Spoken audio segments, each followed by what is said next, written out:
Hello friends, welcome again to my YouTube channel. आज की इस वीडियो में हम बात करेंगे 12th क्लास के इकोनॉमिक्स के टारगेट 20 आउट ऑफ 20 के सेकंड पार्ट के बारे में। जैसे कि आपको पता है कि अकाउंट्स, इकोनॉमिक्स और बिजनेस तीनों में ही हम टारगेट 20 आउट ऑफ 20 स्टार्ट कर चुके हैं, जिसमें हम ओसवाल के सैंपल पेपर को यूज करते हुए 20 ऐसे क्वेश्चंस आपके साथ डिस्कस करते हैं जो कि एग्जाम ओरिएंटेड है, मोस्ट एक्सपेक्टेड है। अगर अब तक आपने ओसवाल का सैंपल पेपर प्रैक्टिस करना स्टार्ट नहीं किया है तो आप भी उसको परचेज करके प्रैक्टिस करना स्टार्ट कर दीजिए, क्योंकि हम 1 मार्क्स वाले सारे क्वेश्चंस आपको करवा रहे हैं, प्रैक्टिस करवा रहे हैं। लेकिन जब तक आप पर्सनली सारा सैंपल पेपर एक टाइम स्लॉट के साथ सॉल्व करना या प्रैक्टिस करना स्टार्ट नहीं करते, तब तक आपको फाइनल एग्जाम की प्रिपरेशन नहीं होगी। और हमारे पास ओसवाल का ये सैंपल पेपर है जिसको हम यूज करके आपको different different exam oriented questions करवा रहे हैं। आप भी इसको परचेज कर लीजिए। और एक और चीज, इस सैंपल पेपर को परचेज करने के बाद आपको कोई और सेपरेट सैंपल पेपर परचेज करने की जरूरत नहीं पड़ेगी, क्योंकि अगर आप कॉमर्स स्ट्रीम के हो तो आपको सारे सब्जेक्ट्स के क्वेश्चन पेपर, सैंपल पेपर इसमें मिल जाएंगे। और इन सैंपल पेपर का सबसे बड़ा बेनिफिट ये है कि ये ऑफिशियल सीबीएसई ने जो हाल फिलहाल में अपना सैंपल पेपर लॉन्च किया था ना, सेम उसी स्ट्रक्चर को ध्यान में रखते हुए, उसी टाइप के, उसी मार्क्स के, उस तरह के क्वेश्चंस को ध्यान में रखते हुए ये सैंपल पेपर डिजाइन किया गया है। पास्ट जितने भी क्वेश्चंस थे जो एग्जाम में आए हुए हैं और फ्यूचर में जितने क्वेश्चंस आ सकते हैं, वो सारे इसमें इन्वॉल्व हैं। आपका जो भी सब्जेक्ट हो, English, physical education, computer science, mathematics, accountancy, economics, BST, सारे सब्जेक्ट्स के टोटल 46 सैंपल पेपर इसमें आपको दिए गए हैं, सॉल्व्ड एंड अनसॉल्व्ड। और आप इनको प्रैक्टिस जब करोगे ना तो आपको पता चलेगा कि एग्जाम में आपको 3 आवर्स के बीच में कैसे पेपर अटेम्प्ट करना है। चलिए आज के इस लेक्चर में हम इकोनॉमिक्स का सैंपल पेपर स्टार्ट करते हैं और 20 ऐसे क्वेश्चंस डिस्कस करते हैं जो इसी ओसवाल के सैंपल पेपर में से हम आपके लिए लेकर आए हैं। चलिए आज का लेक्चर स्टार्ट करते हैं। ये है हमारे पास ओसवाल के सैंपल पेपर में से 12th क्लास के इकोनॉमिक्स के 1 मार्क्स वाले very important and most expected questions.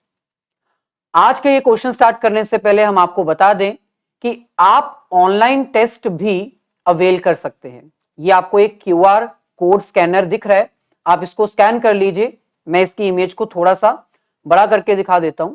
आप इसको स्कैन करके ओसवाल के ऑनलाइन टेस्ट में भी पार्टिसिपेट कर सकते हैं, जो कि बिल्कुल फ्री ऑफ कॉस्ट है।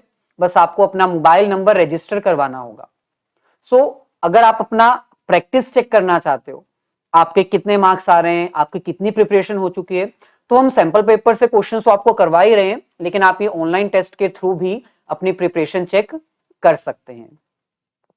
चलिए अभी फिलहाल हम अपने मैक्रो इकोनॉमिक्स के 10 क्वेश्चंस और इंडियन इकोनॉमिक्स के 10 क्वेश्चंस को स्टार्ट करते हैं। फर्स्ट क्वेश्चन हमारे पास है, read the following statement carefully.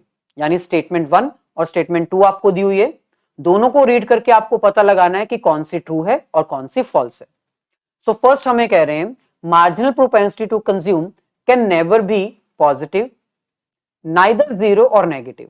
अब आपको पता होना चाहिए मार्जिनल प्रोपेंसिटी टू कंज्यूम का मतलब होता है change in consumption over change in income. यानी जैसे जैसे इनकम बढ़ रही है, हमारी इनकम में भी चेंज आता है, हमारी कंजम्पशन में भी चेंज आता है।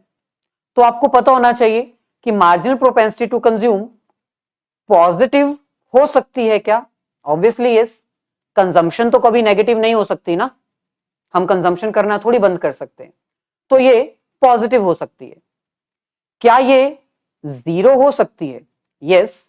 हमारी कंजम्पशन जीरो नहीं हो सकती, लेकिन चेंज इन कंजम्पशन जीरो हो सकती है।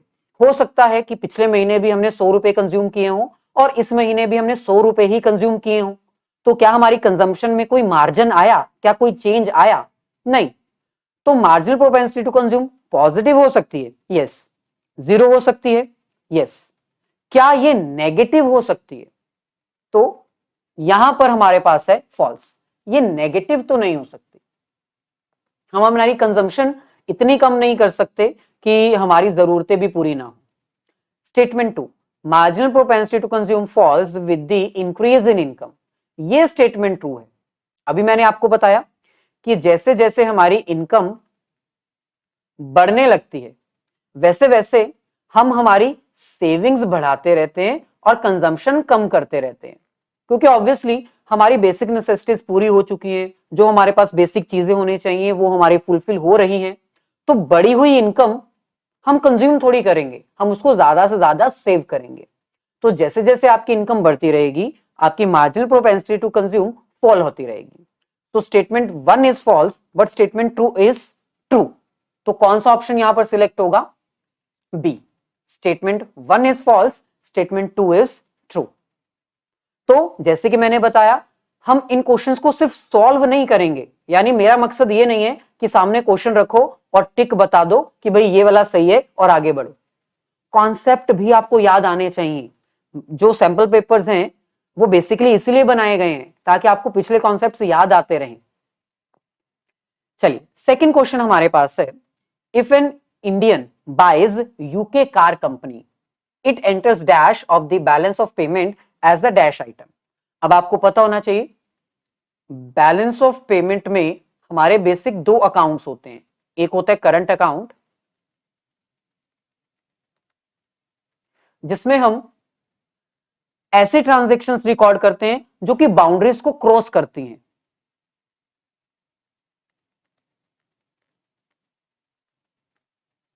जो बॉर्डर को क्रॉस करती हैं, और बेसिकली हम इसमें import and export of goods and services को इंक्लूड करते हैं।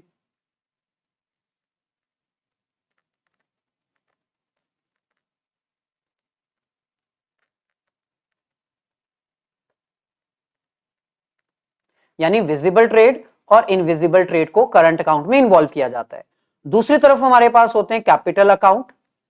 बैलेंस ऑफ पेमेंट का कैपिटल अकाउंट वो अकाउंट होता है जिसमें हम ऐसे ट्रांजैक्शंस रिकॉर्ड करते हैं जो बाउंड्रीज क्रॉस नहीं करते हैं।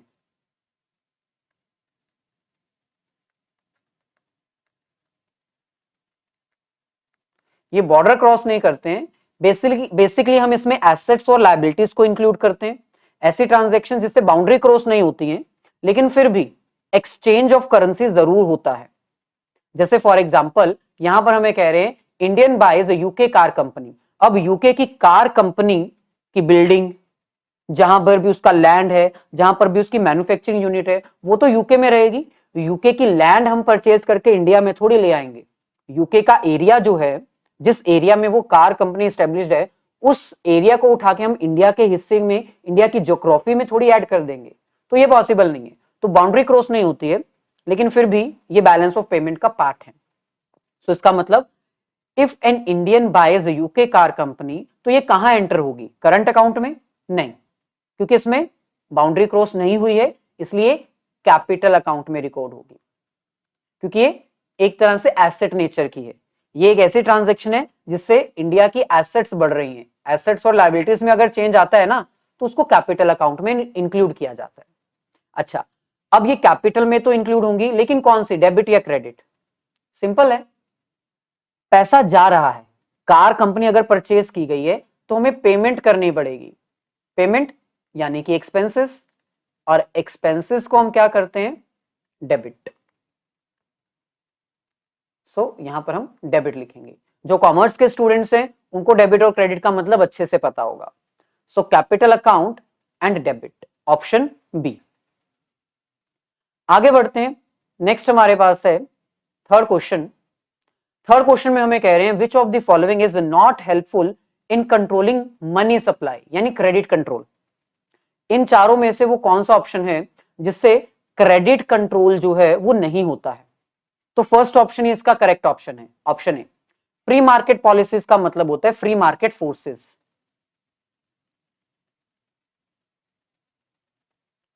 और फ्री मार्केट फोर्सेस का मतलब है डिमांड एंड सप्लाई। सो जब मार्केट में किसी प्रोडक्ट की डिमांड और सप्लाई, या मनी की डिमांड और सप्लाई अपने आप एडजस्ट होती है, तो उसमें आरबीआई का कोई रोल होता ही नहीं है। इसके थ्रू हम क्रेडिट कंट्रोल नहीं कर सकते। जबकि सीआरआर, जो कि कैश रिजर्व रेशियो है, बैंक रेट और चेंज इन मार्जिनल रिक्वायरमेंट, ये सब ऐसे इंस्ट्रूमेंट्स हैं जो आरबीआई यूज करता है क्रेडिट को कंट्रोल करने के लिए। सो करेक्ट आंसर क्या होगा? ऑप्शन ए, फ्री मार्केट फोर्सेस कोई भी ऐसा इंस्ट्रूमेंट नहीं है जिसकी हेल्प से हम मनी सप्लाई को कंट्रोल कर सकें।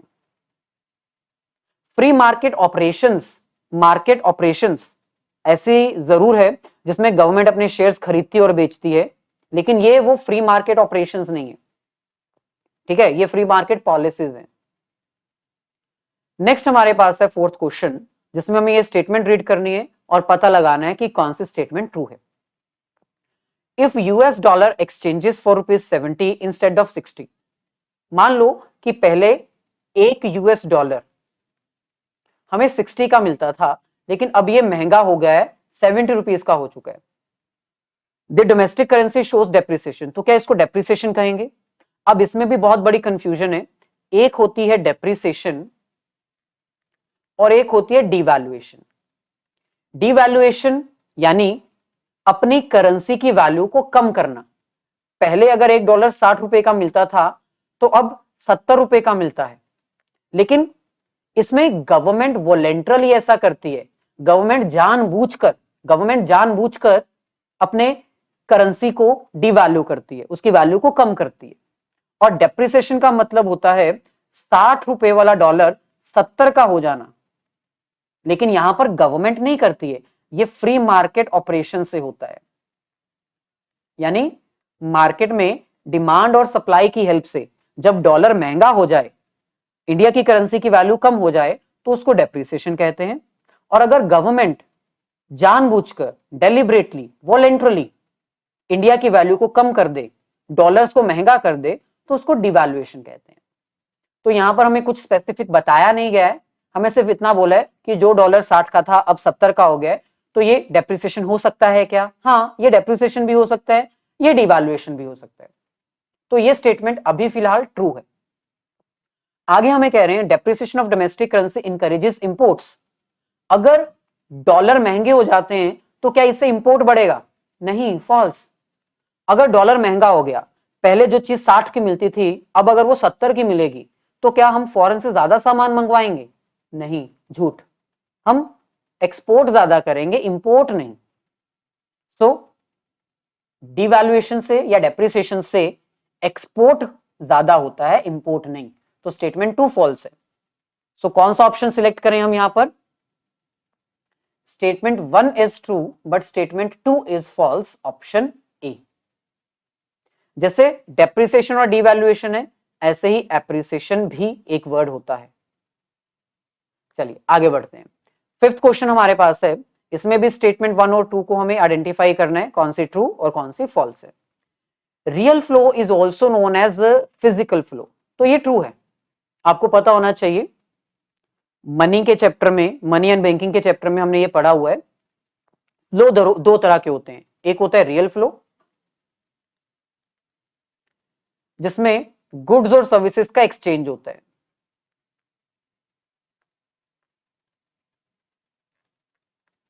यानी जो हाउस होल्ड सेक्टर है वो लैंड, लेबर, कैपिटल, एंटरप्रेन्योर ये सब कुछ देता है, और जो प्रोडक्शन सेक्टर होता है वो बदले में गुड्स की सप्लाई करता है, सर्विसेज की सप्लाई करता है।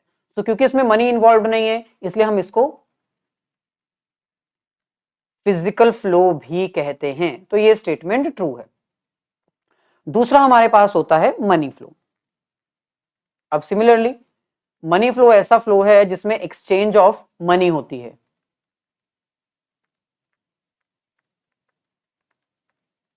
यानी हाउस होल्ड सेक्टर जो है वो गुड्स एंड सर्विसेज के बदले में पेमेंट करता है, जबकि प्रोड्यूसर सेक्टर जो है वो लैंड, लेबर, कैपिटल और एंटरप्रेन्योर के बदले में पेमेंट कर देता है। तो इसमें मनी फ्लो इन्वॉल्व होता है, इसलिए हम इसको नॉमिनल फ्लो भी कहते हैं। तो यहां पर हमारी दोनों ही स्टेटमेंट्स ट्रू हैं। तो कौन सा ऑप्शन सिलेक्ट करें? Option C, both statement 1 and 2 are true. Fifth question में आपको ऑप्शन आया हुआ है, so on the basis of below chart answer the following question.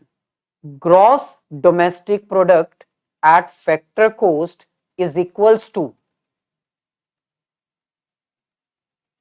नहीं plus, sorry, plus dash is equals to gross domestic product at market price. यानी market price और factor cost के बीच के डिफरेंस को हमें यहां पर लिखना है। तो हमें तो पता है ना, मार्केट प्राइस वो प्राइस होता है जिसमें फैक्टर कॉस्ट के साथ नेट इनडायरेक्ट टैक्सेस भी ऐड होते हैं। तो यहां पर क्या आएगा? Net indirect taxes. So correct option कौन सा है? Option B, net indirect taxes. आगे बढ़ते हैं, सिक्स्थ क्वेश्चन, इसमें भी आपके पास ऑप्शन अवेलेबल है। सो सिक्स्थ का first question, as a result of increase in investment, आपकी इन्वेस्टमेंट में कितना चेंज आया है? 60 करोड़ का। National income rises by 240 crore, आपकी इनकम में कितना चेंज आया है? 240 करोड़ का। What will be the value of के? यहां पर मल्टीप्लायर की वैल्यू पूछ रहे हैं। तो मल्टीप्लायर को कैलकुलेट करने के 3 फॉर्मूलाज होते हैं, जिसमें से एक फॉर्मूला ये भी होता है, change in income over change in investment, यानी इन्वेस्टमेंट के चेंज होने से इनकम में कितना चेंज आया है। तो इनकम हमारी 240 करोड़ बढ़ी है, जबकि इन्वेस्टमेंट हमने 60 करोड़ के किए थे। तो कितने टाइम्स हमारी इनकम बढ़ी है? 4 times. Correct answer will be 4। ऐसे ही सिक्स्थ का बी क्वेश्चन अगर हम देखें तो ये पहले भी हम डिस्कस कर चुके हैं। एवरेज प्रोपेंसिटी टू कंज्यूम और average propensity to save is equals to 1। अगर हमारी सेविंग्स 0.6 है तो कंजम्पशन कितनी होगी? माइनस करके पता चल जाएगा, that is 0.4। So correct answer option A. आगे बढ़ते हैं, नेक्स्ट हमारे पास है question number 7। So question number 7 में हमें कह रहे हैं to soak the liquidity from the market. Soak मतलब मार्केट में से लिक्विडिटी कम करना, क्रेडिट कंट्रोल करना, मार्केट में मनी की सप्लाई को कम करना। तो कम करने के लिए कौन से ऑल्टरनेटिव बेस्ट होंगे, एक एक करके देखते हैं। सबसे पहले government securities should be purchased, तो ये गलत है, फॉल्स, ये नहीं कर सकते। अगर गवर्नमेंट मार्केट में से अपनी बेची गई सिक्योरिटीज परचेज करने लग जाएगी तो गवर्नमेंट तो परचेज कर लेगी, लेकिन परचेज करने के बदले में गवर्नमेंट लोगों को पैसा दे देगी, तो इससे तो क्रेडिट कंट्रोल नहीं होगा बल्कि बढ़ जाएगा, मार्केट में मनी की सप्लाई बढ़ जाएगी। तो ये फॉल्स है, ये ऑप्शन बेस्ट नहीं है। हाँ, अगर गवर्नमेंट अपनी सिक्योरिटीज बेचेगी तो गवर्नमेंट ने लोगों को सिक्योरिटी दी और लोगों से पैसा ले लिया, पैसा लेने से ऑब्वियसली मार्केट में मनी की सप्लाई कम हो जाएगी, तो ये ट्रू है। सो ये मार्केट सप्लाई को, मनी सप्लाई को कम कर सकता है, यानी ऑप्शन 2। ऑप्शन 2 इसमें नहीं है, ये भी गलत। ऑप्शन 2 इसमें नहीं है, ये भी गलत। तो बचे बी या डी, इन दोनों में से हमारा कोई तो एक आंसर होगा, बी या डी। सो बस एक के ऊपर डिपेंड करता है। पहले थर्ड चेक कर लेते हैं। Repo rate should be decreased. Repo rate आपको पता होना चाहिए, परचेज और रीपरचेज एग्रीमेंट होता है, यानी कॉमर्शियल बैंक ने किस रेट पे अपने सिक्योरिटीज डिपॉजिट करवाई हैं और किस रेट पे सिक्योरिटीज रीपरचेज की हैं, उसको रेपो रेट कहते हैं। ये एक तरह से बैंक रेट की तरह भी काम कर सकता है। Repo rate should be decreased. अच्छा, अगर रेपो रेट डिक्रीज किया जाएगा तो क्या ये एप्लीकेबल होगा? नहीं, ये फॉल्स है, क्योंकि अगर कंपनी, अगर आरबीआई रेपो रेट कम कर देगा तो ऑब्वियसली बैंकों के पास ज्यादा पैसा बचेगा, बैंकों के पास ज्यादा पैसा होगा तो वो ज्यादा लोन देंगे लोगों को, और जब ज्यादा लोन दिया जाएगा तो मनी सप्लाई कम नहीं होगी, मनी सप्लाई बढ़ेगी। तो ये भी गलत है। लास्ट तो यही बचा है, फोर्थ, तो ऑप्शन यही होगा ना, RR should be increased. Yes, cash reserve ratio अगर बढ़ा दी जाएगी तो ऑब्वियसली आरबीआई के पास पैसा ज्यादा जाएगा और बैंकों के पास पैसा कम बचेगा। जब बैंकों के पास पैसा कम होगा लोन देने के लिए तो मनी सप्लाई भी अपने आप ही कम हो जाएगी। तो कौन कौन सा सही है? Second and fourth. तो alternative second and fourth best है अगर लिक्विडिटी को सोक करना है। आगे बढ़ते हैं, नेक्स्ट हमारे पास है 8th क्वेश्चन। हमें कुछ आइटम्स दी गई हैं और हमें कैलकुलेट करने को कहा गया है। On the basis of above mentioned calculate the value of goods and services balance will be. अच्छा, गुड्स एंड सर्विस बैलेंस, यहां पर आपको याद होना चाहिए विजिबल और इनविजिबल दोनों ट्रेड बैलेंसेस हमें पूछे गए हैं। तो गुड्स एंड सर्विसेज बैलेंस का फॉर्मूला होता है balance of trade plus balance of services. Balance of trade का मतलब होता है एक्सपोर्ट माइनस इंपोर्ट, और बैलेंस ऑफ सर्विसेज में तो हमें सिर्फ नॉन फैक्टर सर्विसेज दी हुई हैं, तो 22 हम इसको एज इट इज लिख देते हैं।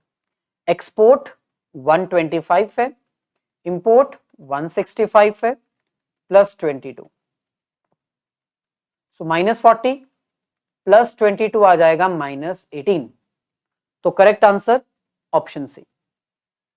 अब 8th क्वेश्चन में आपको एग्जाम में ऑप्शन देखने को मिलेगा, तो सेकंड ऑप्शन और ऑप्शन हमारे पास है।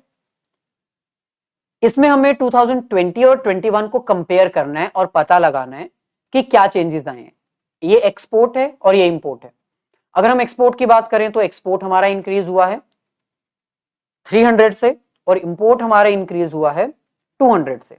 और अगर हम दोनों के डिफरेंस को देखें, अगर हम balance of trade find out करें तो ऑब्वियसली उसमें भी इंप्रूवमेंट है। तो इसका मतलब हमारा बैलेंस ऑफ ट्रेड इंक्रीज हुआ है। अब यहां पर आपको ध्यान रखना है, balance of trade exact calculate नहीं करना है, क्योंकि वो आप कैलकुलेट करोगे तो यहां पर भी 50 आएगा और यहां पर भी 50 आएगा, तो आप कहोगे नो चेंज। आपको सिर्फ जंप देखना है कि जंप कितना हुआ है। सो इंप्रूवमेंट हुई है, बड़ा है हमारा बैलेंस ऑफ ट्रेड एक्सपोर्ट में भी और इंपोर्ट में भी। तो इसका करेक्ट आंसर होगा ऑप्शन ए। आगे बढ़ते हैं 9th question, assertion and reason based question. Assertion में हमें कह रहे हैं dissavings come when there is no income. अब ये आपको हमने पिछले सैंपल पेपर में भी बताया था। जब कस्टमर के पास कंज्यूम करने के लिए कुछ नहीं होता, जब उसका इनकम कुछ नहीं होता, जब उसकी इनकम 0 होती है, तो इसका मतलब ये नहीं है कि वो कुछ कंज्यूम नहीं कर रहा, फिर भी उसको अपनी बेसिक कंजम्पशन करनी ही पड़ती है। मान लो 0 लेवल की इनकम पे एक पर्सन 30 कंज्यूम कर रहा है, तो ये कंजम्पशन विदाउट इनकम है, यानी उसने उधार लिया होगा या कहीं ना कहीं से बोरो करके ये कंजम्पशन किया होगा। सो ऐसी कंजम्पशन जो उधार पर हो, जब हमारी इनकम ना हो कोई भी, फिर भी हम कंज्यूम कर रहे हो, उसको हम ऑटोनोमस कंजम्पशन कहते हैं। और जब हमारी कंजम्पशन ऑटोनोमस लेवल की होती है, तब हमारी सेविंग्स क्या होती है? नेगेटिव, यानी income minus consumption, 0 minus 30 is equal to -30। तो ये जो सेविंग्स है ना, ये सेविंग्स नहीं, ये क्या कहलाती है? Dissavings. जब हमारी सेविंग्स नेगेटिव होती हैं, और सेविंग्स नेगेटिव हो सकती हैं कब? जब हमारी लेवल ऑफ इनकम 0 है। तो यही तो यहां पर पूछ रहे हैं कि जब हमारी इनकम लेवल 0 होती है तो क्या उसको डिस सेविंग्स कहते हैं? Yes, it is true. आगे हमारे पास है break even point indicates a point where consumption becomes equals to income और consumption curve cuts the income curve. तो ये भी ट्रू है। आपने डायग्राम बनाया होगा, या तो आपको अगर वो डायग्राम याद होगा, मैं हल्का सा यहां पर आपको बता देता हूं। ये हमारी होती है इनकम, जो कि 0 से स्टार्ट होती है। ये हमारी होती है कंजम्पशन। यहां से यहां तक का जो गैप है, 0 से इनकम स्टार्ट हो रही है, कंजम्पशन 30 से स्टार्ट हो रही है, इसको हम ऑटोनोमस कंजम्पशन कहते हैं। और इस लेवल पर हमारी जो सेविंग्स हैं वो भी 0 होती हैं, यानी हमारी सेविंग की कर्व यहां से स्टार्ट होते हुए कुछ इस तरह जाएगी। यहां पर सेविंग्स नेगेटिव होती हैं, यहां पर सेविंग्स 0 होती हैं और यहां पर सेविंग्स पॉजिटिव होती हैं। यहां पर हमारी कंजम्पशन ज्यादा होती है एज कंपेयर टू इनकम, यहां पर कंजम्पशन और इनकम इक्वल होती है और यहां पर कंजम्पशन के कंपैरिजन में इनकम ज्यादा होती है। तो हमें इस पॉइंट के बारे में पूछा गया, क्या इसको ब्रेक इवन पॉइंट कहते हैं? यस, जहां पर सेविंग्स 0, जहां पर कंजम्पशन और इनकम इक्वल होती है, उसको हम ब्रेक इवन पॉइंट कहते हैं। तो दोनों ट्रू हैं। क्या दोनों के बीच में प्रॉपर एक्सप्लेनेशन है? नहीं। Both assertion and reason are true, but reason is not the correct explanation of assertion. आगे बढ़ते हैं मैक्रो इकोनॉमिक्स का last 10th question. So question में हमें कह रहे हैं only involuntarily unemployment is considered while estimating the total unemployment in an economy. तो ये तो ट्रू है ऑब्वियसली। जब हम एक इकोनॉमी की अनएम्प्लॉयमेंट देखते हैं तो उसमें हम इनवॉलेंटरली अनएम्प्लॉयमेंट काउंट करते हैं। अनएम्प्लॉयमेंट वॉलेंटरी भी होती है, इनवॉलेंटरली भी होती है। वॉलेंटरली मतलब मैं अपनी मर्जी से काम नहीं करना चाहता, मेरे को विलिंग वेज रेट नहीं मिल रहे हैं इसलिए मैं वेट कर रहा हूं, या मैं काम करना ही नहीं चाहता। और इनवॉलेंटरली अनएम्प्लॉयमेंट मतलब है कि मैं काम करना तो चाहता हूं लेकिन मेरे को जॉब नहीं मिल रही। सो ऐसे पर्सन को ही अनएम्प्लॉयड कहा जाता है जो इनवॉलेंटरली अनएम्प्लॉयड होता है, तो ये ट्रू है। Somehow, involuntary unemployment is the most dangerous situation in the country, which suggests that country may go to depression. ये भी ट्रू है।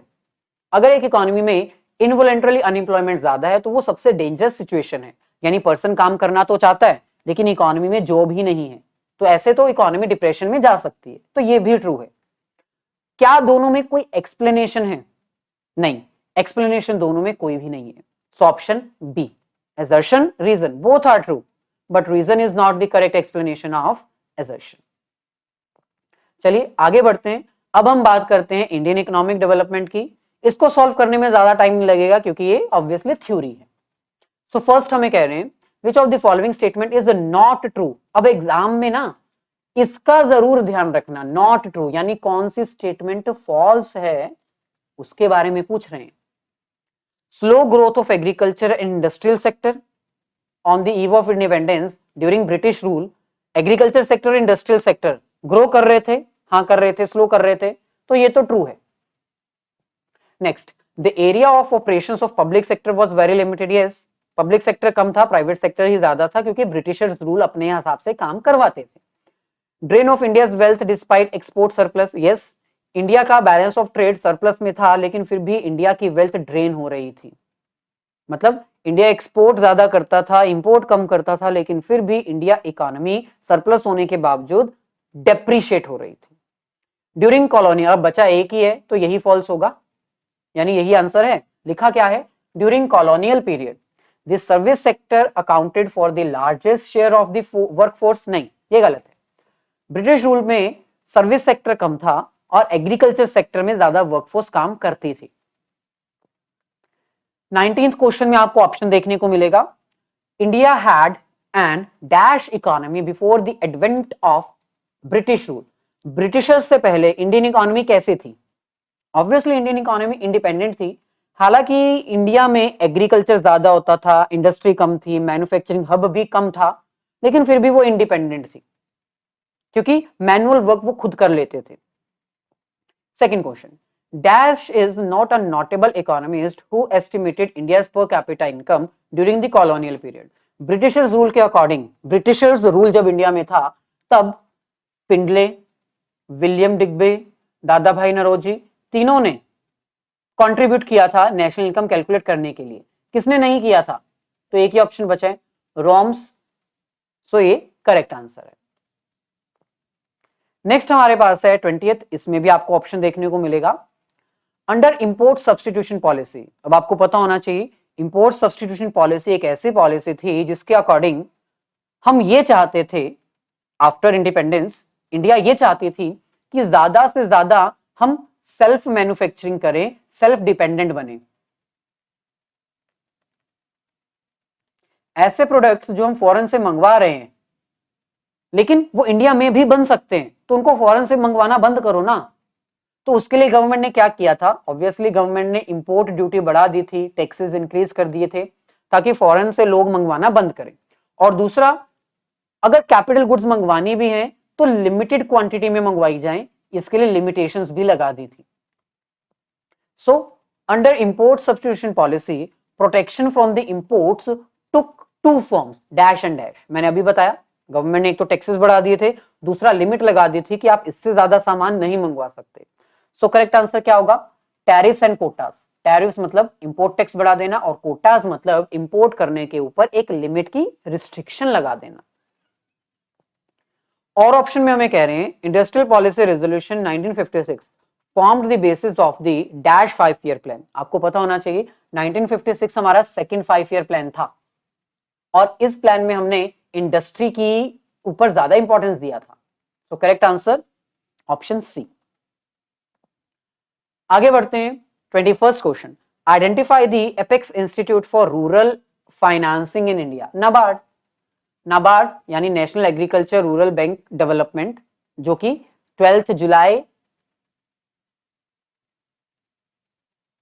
1982 को इस्टेब्लिश किया गया था as an apex, as a head institute of rural areas.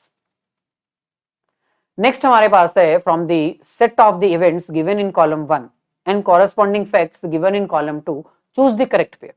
Subsidy का मतलब क्या होता है? सब्सिडी का मतलब होता है मॉनेटरी असिस्टेंस देना, गवर्नमेंट की तरफ से जो एक हेल्प की जाती है। और हाई यील्ड वैरायटी सीड्स कौन से थे? ऐसे सीड्स जो उतने ही पोर्शन में ज्यादा आउटपुट प्रोवाइड करने के लिए यूज किए जाते थे। सो फर्स्ट का हो गया बी और सेकंड का हो गया ए। फर्स्ट का बी, सेकंड का ए कहां पर है? Option B. आगे बढ़ते हैं, नेक्स्ट हमारे पास है question number 23। So statement read करो, ट्रू और फॉल्स पता लगाओ। Indian economy under British rules was completely agrarian, मतलब इंडियन इकोनॉमी ब्रिटिशर्स के अंडर पूरी तरह से एक्सप्लॉइट की जा रही थी। तो हाँ, ट्रू है। India was made market for British manufacture products, yes, आपको पता होना चाहिए कि ब्रिटिशर्स इंडिया से रॉ मटेरियल अपनी कंट्री में लेकर जाते थे, वहां से फिनिश गुड्स बना के इंडिया की मार्केट को बेचते थे। इस तरह से वो इंडिया को एक्सप्लॉइट कर रहे थे दो तरीके से। एक तो इंडिया का रॉ मटेरियल ले गए, दूसरा अपनी मार्केट बढ़ाने के लिए उन्होंने इंडिया में प्रोडक्ट्स लॉन्च कर दिए, जिसके कारण ब्रिटिशर्स के प्रोडक्ट्स बिक रहे थे जो कि मशीन मेड थे, और इंडिया के मैनुअल प्रोडक्ट्स जो थोड़े महंगे थे वो बिकना बंद हो गए। सो इस तरह से ब्रिटिशर्स ने इंडिया को टू वे से एक्सप्लॉइट किया। तो both the statements are true, option C. Next हमारे पास है question number 24। Read the following statement, give below, choose correct one. Statement 1 and 2 इसमें भी सेम 1 और 2 को आइडेंटिफाई करना है। The reforms of 1991 neglected the agriculture sector. अब आपको पता है कि 1991 में एलपीजी की पॉलिसी इंडिया लेकर आया था, लिबरलाइजेशन, प्राइवेटाइजेशन एंड ग्लोबलाइजेशन। तो ये एलपीजी की पॉलिसी बेसिकली इंडस्ट्रियल सेक्टर के लिए लेकर आए थे, इसमें एग्रीकल्चर सेक्टर तो टोटली निग्लेक्टेड हो चुका था। तो ये स्टेटमेंट ट्रू है। आगे हमें कह रहे हैं direct tax consists of taxes on the income of individuals and profits of the business enterprises. Direct tax वो टैक्स होते हैं जो एक इंडिविजुअल के इनकम या उसके बिजनेस के कमाए गए प्रॉफिट के ऊपर लगाए जाते हैं। तो ट्रू है। So both the statements are true, तो ऑप्शन सी। आगे बढ़ते हैं 25th। Use of biogas is the strategy of. हम बायोगैस क्यों यूज करें? Obviously for sustainable development. Next है organic farming is related to, ये 25th के ही ऑप्शन में है। ऑर्गेनिक फार्मिंग किससे रिलेटेड है? ऑब्वियसली ताकि सॉइल की फर्टिलिटी बनी रहे, ज्यादा लंबे समय तक हम उस सॉइल को यूज कर सकें। नेक्स्ट है assertion and reason based question, very important और interesting भी। The major policy initiative, land reforms and green revolution helped India to become self-sufficient in food grain production, true। After independence हमने जो major policies change हम लेकर आए थे land reforms करने के लिए, ग्रीन रेवोल्यूशन करने के लिए लेट 1960s में, उससे हमारी फूड की डेवलपमेंट, हमारी एग्रीकल्चर की प्रोडक्शन इतनी हो गई कि हम सेल्फ सफिशिएंट हो चुके थे। So true. Statement reason the portion of people depending on agriculture did not decline as expected, तो ये भी ट्रू है।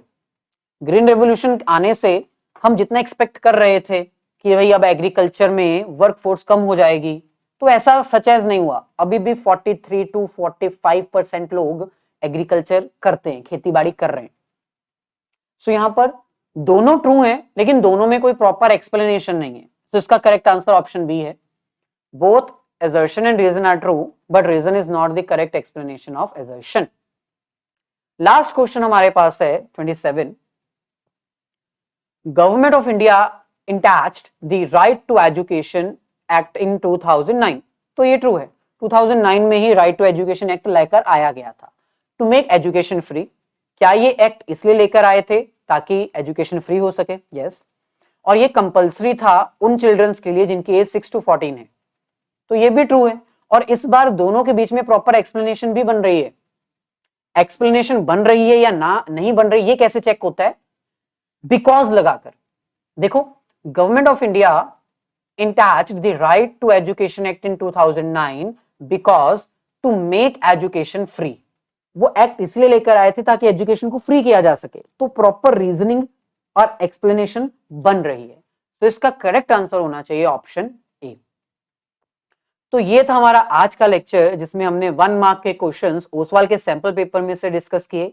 ऑनलाइन टेस्ट एक बार जरूर देख लीजिएगा, जिसकी लिंक हमने डिस्क्रिप्शन में भी दी हुई है।